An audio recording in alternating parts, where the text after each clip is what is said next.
a great pretext to give floor to Mr. Robinson to speak more about the financial avenues and challenges that we have in interaction with China. Well, thank you very much, Otto. And I think, thank you, Glenn.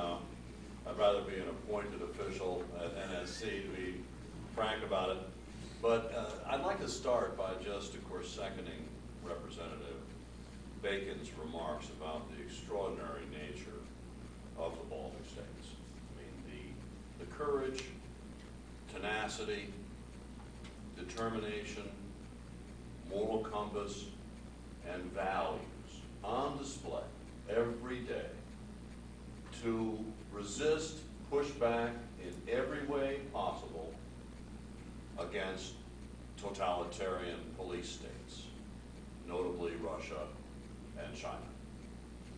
You can't find a more solid front, if you will, than what we possess to our great benefit in the Baltic states, much like the Ukrainians and their tremendous struggle to not only preserve their own freedoms, but ours as well. I mean, you can hear that, and it's become kind of perhaps overused in some ways, but I don't think it ever gets old, because if we fail to understand that, then we have no clue what we're talking about in terms of funding and sacrifices and equipping, even though it may deplete our stockpiles as allies in US and Europe. An infinitesimally small price to pay for the sacrifice being made by the Ukrainians on our behalf, and we can never forget that. So with that said, I agree with Glenn, of course, that we are very much in an economic and financial struggle here. This has been my specialty for, I guess, 48 years now, and I would only want to make a couple of I think, observations about a new area and what I consider to be the single most compelling, powerful, and achievable source of leverage that the U.S. and our Western allies have that has heretofore not been used against these totalitarian states in anywhere near the level that is possible, and that is the money. You know, the United States has 66% or so of the world's liquidity, meaning investable capital. Our capital markets are the size, roughly, of the rest of the world's combined. So as the 21st century rolled in, we have the bulk of the money.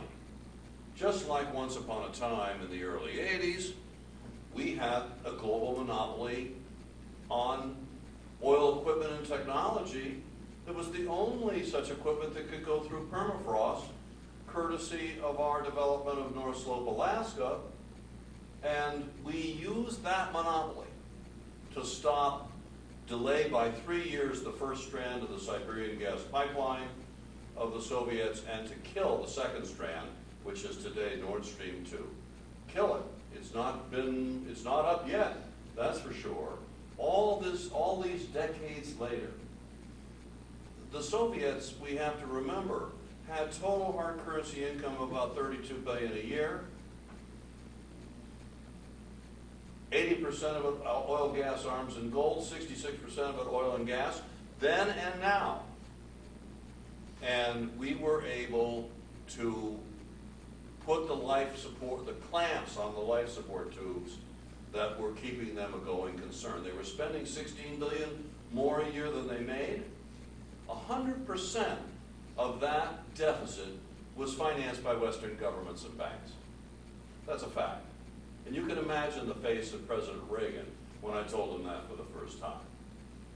He always suspected that the Soviets could never hold on because of a command economy, no incentives, no technological dynamism, et cetera, no entrepreneurship, but nobody had ever told him the numbers, and that was my, I guess, small claim to fame in terms of being able to frame an economic and financial strategy that they couldn't get away from.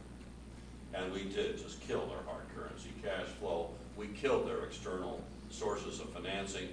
We drove oil prices down by having the Saudis pump 2 million barrels of oil secretly, decontrolling prices at the wellhead, taking oil down to $10 a barrel. For every dollar drop in the price of a barrel of oil, it cost the Soviets $1 billion.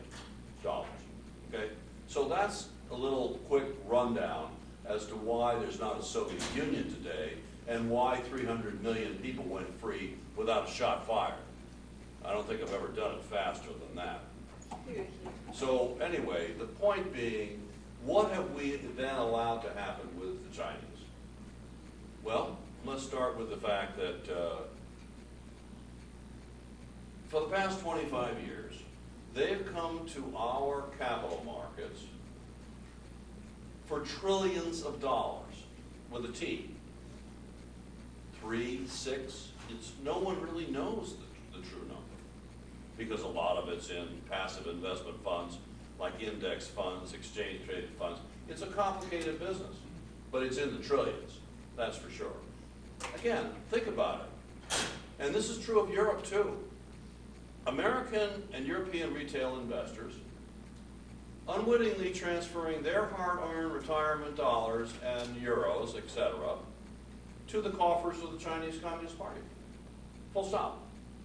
It's just that simple.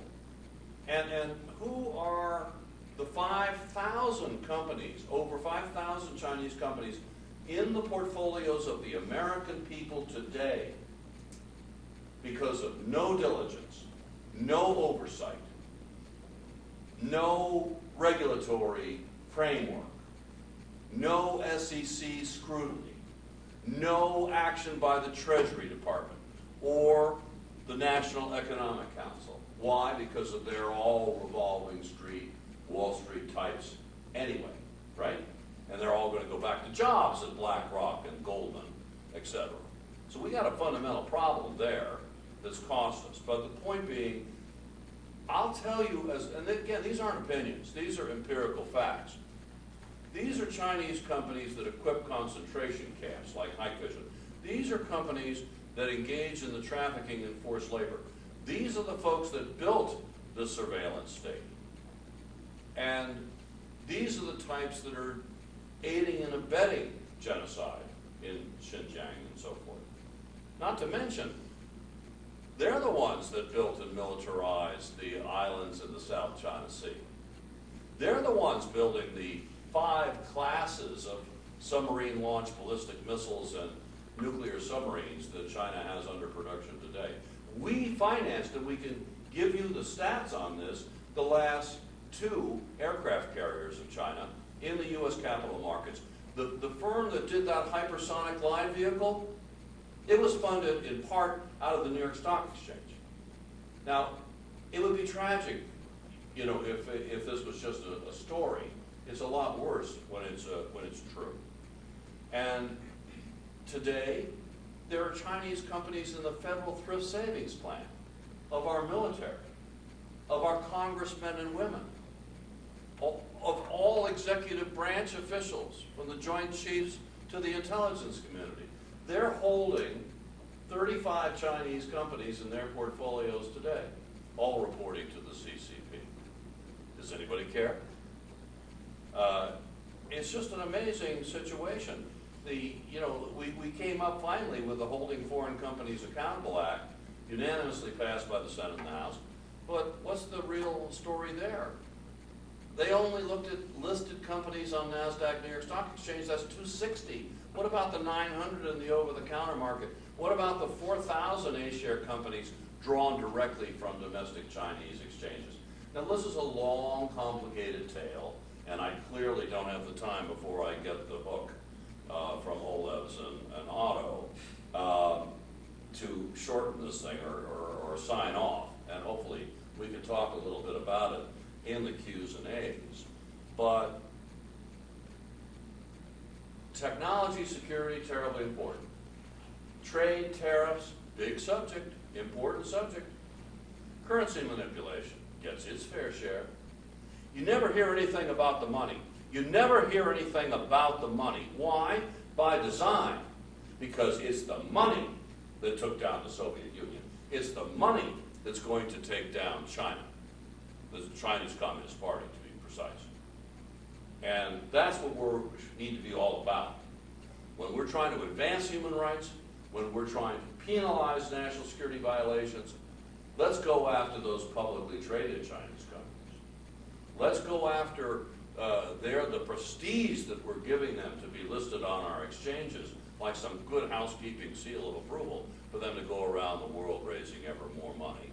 Not to mention the billions, hundreds of billions they're attracting from unwitting American investors. So I could want to talk sometimes more about all of that. But I would just close, in the shortness of time, by saying that there's good news here, which is this is our money. And when I say ours, for the Americans in the room, this is your public pension systems of your states, of the federal government. This is what you think you've got at BlackRock and Vanguard and Fidelity, your indexes at MSCI, FTSE Russell, Dow S&P. All of these household names are trafficking in companies that have fundamentally are in the business of undermining our security and spitting in the face of our values. And those, ladies and gentlemen, are the facts of the case. Thank you.